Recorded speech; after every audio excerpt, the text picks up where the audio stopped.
Hey everybody, and welcome back to Legendary Language Learner. I'm Matthew Boyle, and in today's video I'm going to give you an update on my bilingual daughter Elisa's language development.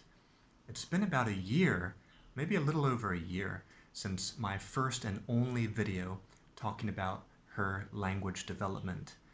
And so as you can imagine, a lot has happened since that time. It's just purely mind-boggling how much her language abilities have grown alongside of her physical abilities too.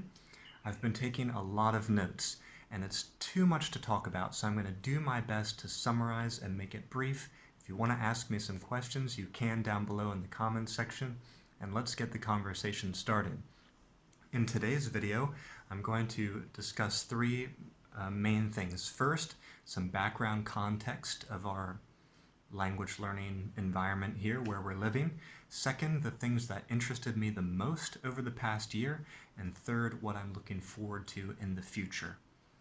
So, first, the environment, the context. We are living in Guangdong province of China.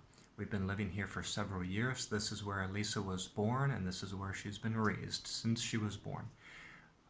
The native language of the people here is Cantonese, but Mandarin, being the official language of the nation, is used by a lot of people in daily life, especially if they don't come from here. So I would say Chinese is the overwhelming force in her life. It is the backdrop. Everybody speaks it when we're outside, strangers who want to chat with her, and so on.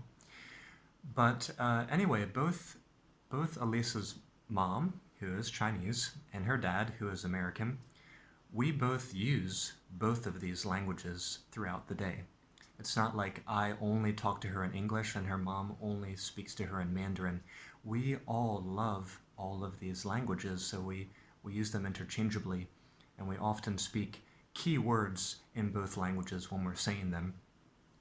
I think Elisa gets a lot of her input from hearing my wife and I speak to each other, from hearing us speak to our friends and strangers on the road, and also from video calls and phone calls to friends and family. She also watches a lot of YouTube videos in both languages. We'll get to that in a moment. Now, for the most interesting things I've observed, one is how she will learn a new word but then apply it incorrectly to similar but different things.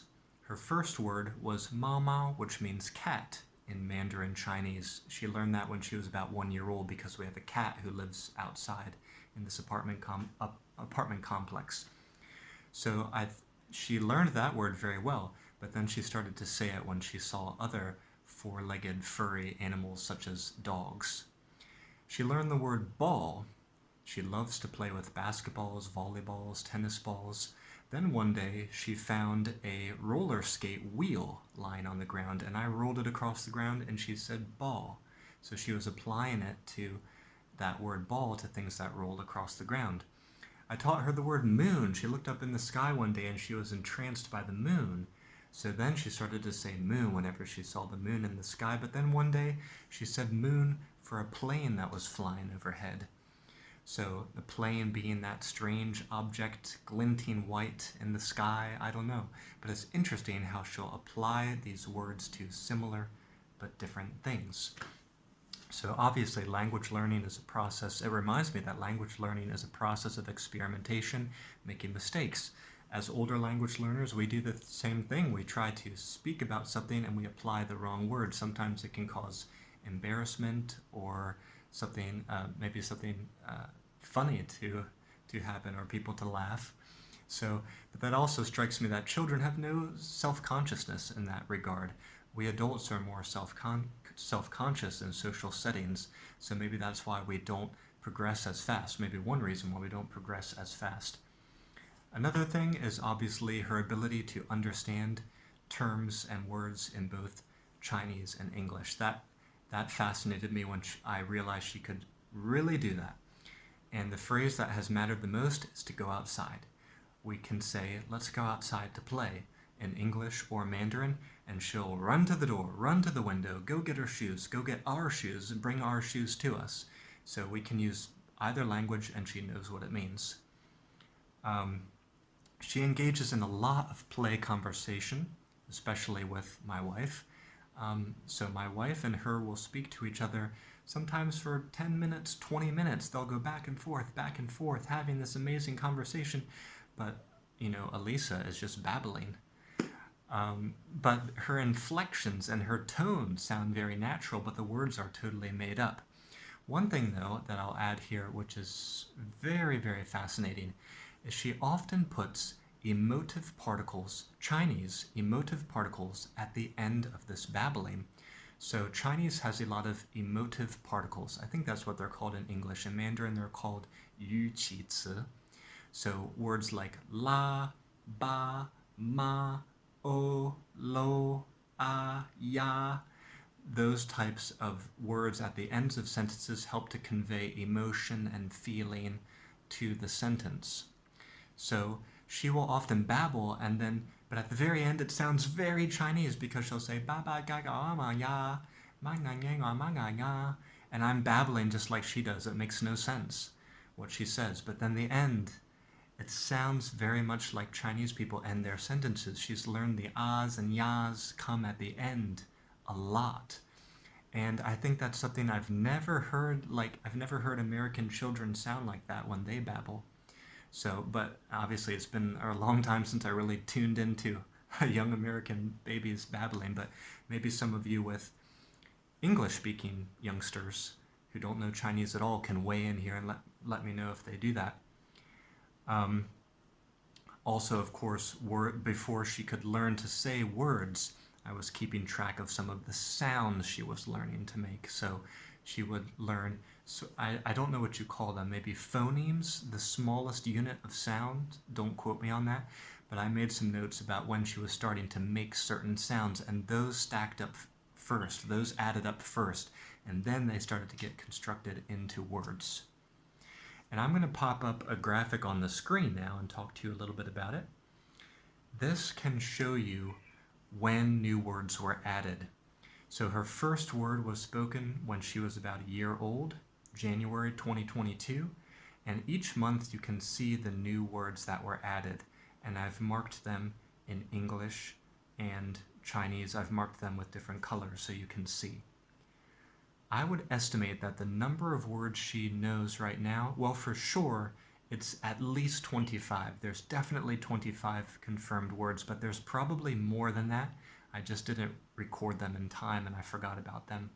But for sure, she can command at least 25 words. Okay, and the last thing I want to do is talk a little bit about the future. Going forward, I think I'll be curious to see if either language, be it English or Mandarin, shows itself to be stronger. Right now they seem about equal.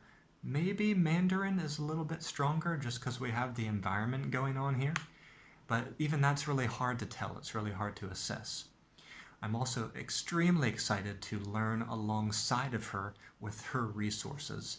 I'm thinking to make a trip to some children's stores and some bookstores and gather some more resources. We need more. We don't have enough to feed her growing brain.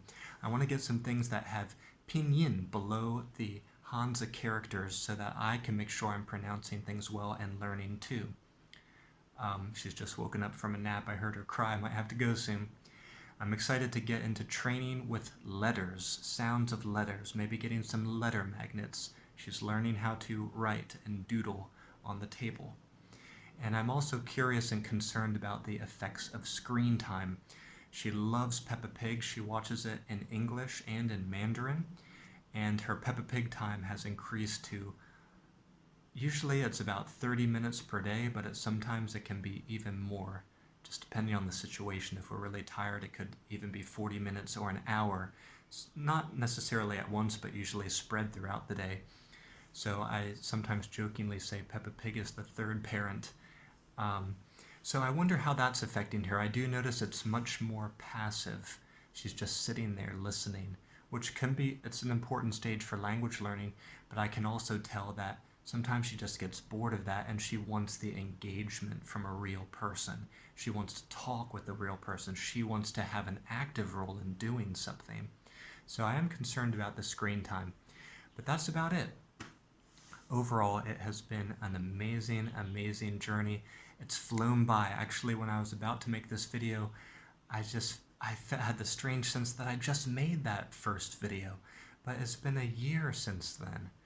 So I'm glad I have these notes. I'm glad I've taken a lot of photos and videos, and in the future I'm going to try to show her, maybe not her face on camera, but I'm going to have her nearby so that you can hear her talking, because I will often ask her, can you say go? That means dog. Can you say mau? That means cat. And she'll just repeat after me. There's been some mornings where she will successfully repeat after me, saying about a dozen different words. So I want to get that on camera at some point when she's a little bit easier to work with on cue. Sometimes she still gets distracted easily, and it's hard to make her show that, she doesn't want to be a show pony. Maybe I'll train her with some little snacks, some little grapes or raisins, so that she'll speak on cue. But thank you so much for watching. It's been really great sharing this with you, and I've been getting a lot of advice from parents with biracial children, multiracial children, bilingual children, multilingual children. So thank you so much for your continued advice and suggestions. It's good to know we're in this journey together. Alright, that's it for this video. I'll see you back here next time at Legendary Language Learner. Bye-bye for now.